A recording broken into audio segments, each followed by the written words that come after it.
Assalamualaikum anak-anak. Apa kabarnya hari ini? Semoga kita semua selalu dalam lindungan Allah Subhanahu wa taala. Amin. Anak-anakku yang Ibu sayangi, alhamdulillah kita bisa bertemu di pertemuan minggu ketiga atau pertemuan ketiga mata pelajaran bahasa Indonesia. Anak-anak, kemarin kita telah belajar atau membahas tentang pengertian-pengertian aspek pengetahuan dari teks deskripsi. Nah, kali ini kita akan menentukan isi teks deskripsi. Baik, sudah siap?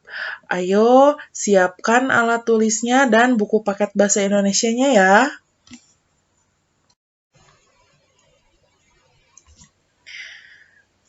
Tujuan pembelajaran hari ini adalah peserta didik dapat menentukan gagasan pokok atau gagasan utama pada teks deskripsi.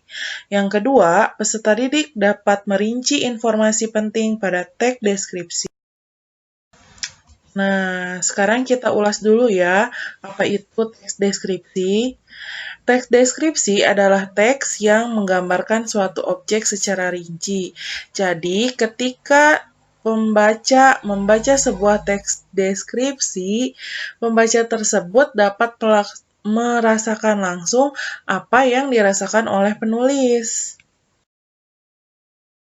Nah, anak-anak, objek apa saja sih yang terdapat pada teks deskripsi? Yang pertama ada makhluk hidup. Makhluk hidup itu bisa tumbuhan, manusia, ataupun hewan. Yang kedua, pentas seni. Yang ketiga, suasana. Yang keempat, tempat wisata, dan lain.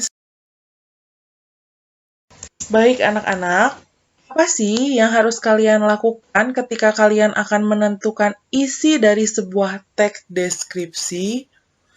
Yang pertama, kalian harus membaca keseluruhan isi teks dan kalian pahami. Yang kedua, kalian harus temukan ide pokok atau gagasan utama pada teks tersebut. Dan yang ketiga, temukan informasi penting pada teks deskripsi. Bu, apa sih ide pokok dan gagasan utama itu?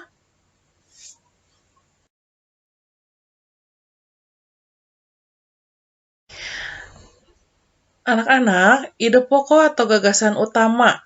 Sebelum kalian mengetahui apa itu ide pokok atau gagasan utama, kalian harus mengetahui terlebih dahulu apa itu kalimat utama dan kalimat penjelas. Kalimat utama adalah kalimat yang menjadi pokok atau inti dari suatu paragraf. Kalimat utama ini harus ditulis lengkap, satu kalimat dari awal hingga titik. Nah, sedangkan kalimat penjelas adalah kalimat yang menjelaskan kalimat utama. Kalimat penjelas biasanya menggunakan kata ganti penunjuk yang menerangkan hal yang disampaikan pada kalimat utama. Misalnya, ini, itu, katanya, itu merupakan kata ganti kalimat petunjuk. Lalu, apa sih ide pokok atau gagasan utama itu?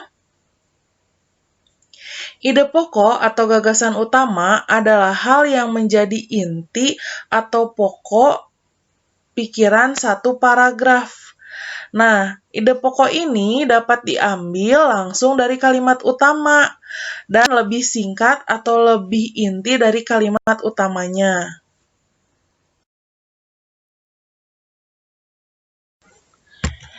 Baik anak-anak, di layar telah Ibu tampilkan satu paragraf yang akan kita tentukan kalimat utama, kalimat penjelas, ide pokok, dan informasi penting ya. Sebelumnya, mari kita baca bersama-sama. Di antara semua kelas di sekolah ini, kelas 71 yang memiliki posisi paling strategis. Kelasku berada di lantai 1, tepatnya di depan gerbang sekolah. Jadi, ini sangat menguntungkan jika aku datang agak terlambat. Bagian samping kanan kelasku merupakan jalan atau pintu masuk utama yang memisahkan kelasku dengan ruang majelis guru. Jarak yang dekat antara ruang kelas dan ruang majelis guru ini membuat kami semakin akrab dengan guru-guru karena sering berpapasan saat keluar ruangan. Ini juga merupakan hal yang menguntungkan bagiku.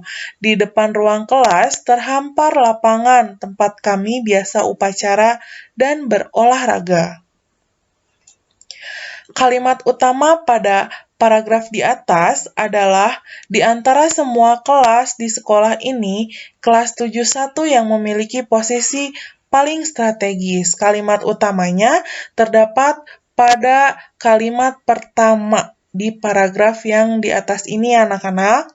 Lalu kalimat penjelasnya yaitu kalimat yang ada pada teks selain kalimat utama, karena kalimat tersebut bersifat menerangkan atau menjelaskan hal yang disampaikan oleh kalimat utama.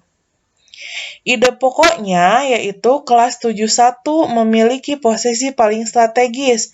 Jadi ide pokoknya itu inti dari kalimat utama. Nah, informasi pentingnya yang pertama, kelas 71 memiliki posisi strategis. Yang kedua, kelas 71 berada di lantai 1 di depan gerbang sekolah. Yang ketiga, di sebelah kanan terdapat ruang majelis guru.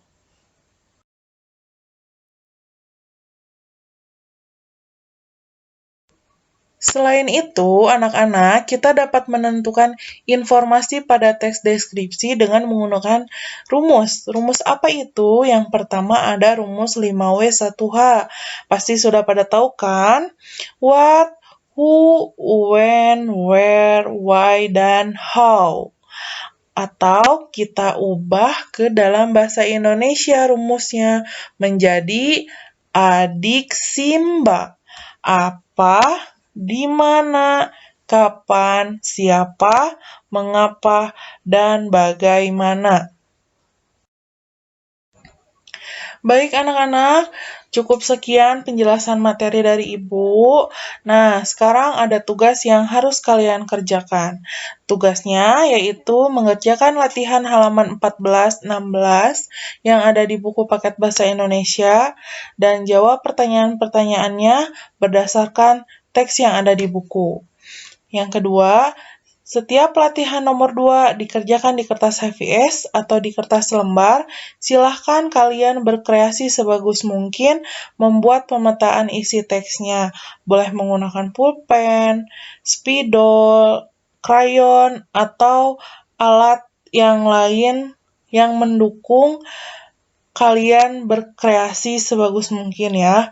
Yang ketiga, pengumpulan tugasnya pada Google Classroom akan Ibu tutup pukul 17.00. Terima kasih atas perhatiannya. Wassalamualaikum warahmatullahi wabarakatuh.